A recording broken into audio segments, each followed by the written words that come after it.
stars in the world of tennis will take center court in Queens, New York. But just 8 miles away, in one of the most unlikely neighborhoods in Brooklyn, one tennis court inspired a man to spread the joy of the sport and so much more.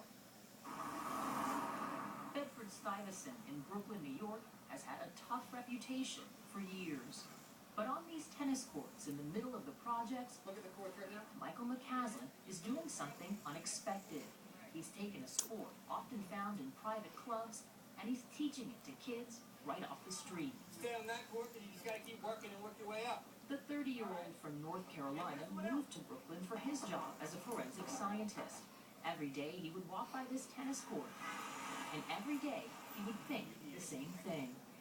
There's a bunch of kids who live around here who probably don't play tennis. We've got a tennis court right here. I mean, the court itself is not in the best condition. It's gotten worse over time. Of course, we originally said, wait, there's no net, it's a fence. But it's perfect because it doesn't break down. Michael's perfect court led to this imperfect flyer. McCaslin offered tennis lessons on Saturdays in the Marcy Projects for free. Then he posted it around the neighborhood. I came out on the first day. You came out with gear? Yeah, I had a couple of balls that I paid for on my own and some rackets that I had. Nobody showed up. So then I literally just stood on the corner and walked down the street and I passed out flyers. His program grew quickly. We'll have all of our kids with our wristbands. In just 4 years. Recently, he got a $50,000 grant from the local chapter of the United States Tennis Association.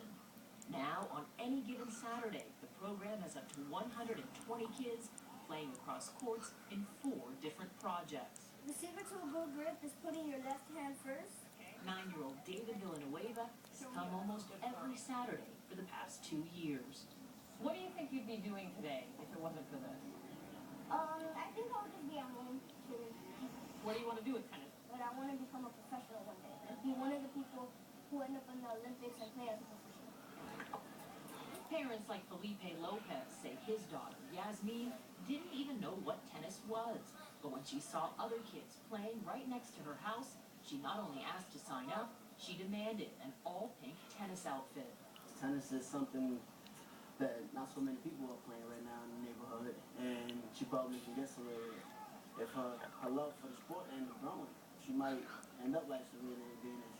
Exposure to tennis isn't the only thing happening on these courts. I'm like represent China.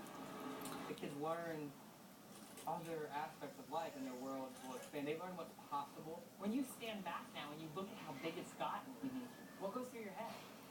It's amazing. You have a good idea that brings people together. You can do anything. It really is as inspiring as it was to be out there. And it's all volunteers. That's what really struck me. I love this. I love the fact that Michael McCaslin went out the first day. Nobody showed up, but it didn't stop.